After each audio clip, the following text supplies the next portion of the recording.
Well, the date is set for the NDA Sarkar to start its next term as Narendra Modi takes charge as the Prime Minister for a historic third consecutive term. President Murmu will administer the oath to the Prime Minister and other members of the Union Council of Ministers at 7:15 p.m. on Sunday.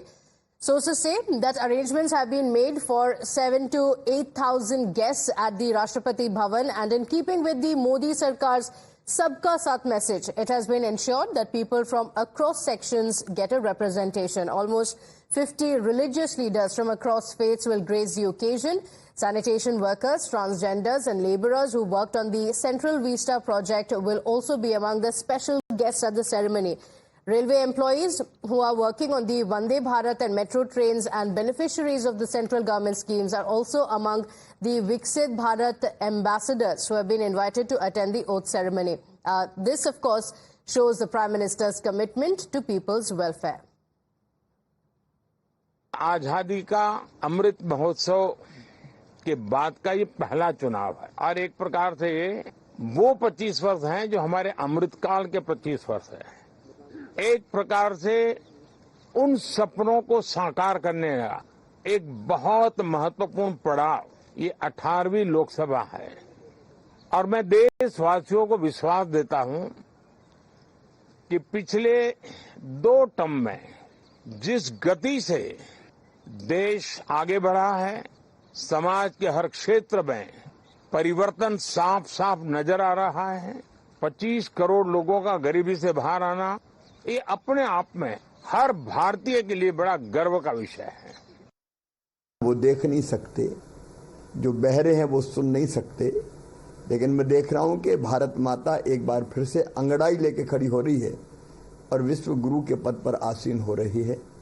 एक नरेंद्र ने 100 साल पहले कहा था और दूसरे नरेंद्र के हाथों अब ये हो रहा है। 10 सालों में भारत का जो विकास हुआ है वो अपने आप में चमत्कार है। गरीब कल्याण से लेकर जन कल्याण तक की जो योजनाएं बनी है, चाहे किसान कल्याण हो, युवा कल्याण हो, महिला सशक्तिकरण हो, वो अपने आप में अद्भुत और अभूतपूर्व है। ये सब काम अब आगे बढ़ेंगे और विकसित भारत का संकल्प जो प्रधानमंत्री जी ने लिया है वो पूरा होगा। भारत दुनिया को दिशा दिखाएगा, जनता का कल्याण होगा।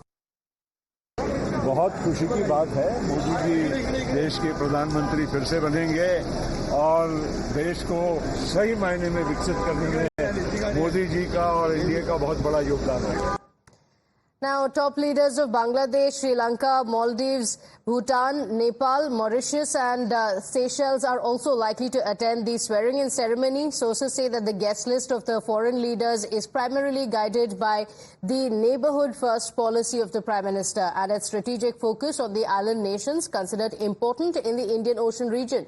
Ahead of the swearing-in, the Prime Minister also promised to take India further on the path of development and play a significant role globally. इन 10 साल के कार्यकाल के दरमियान भारत की वैश्विक जो छवि बनी है,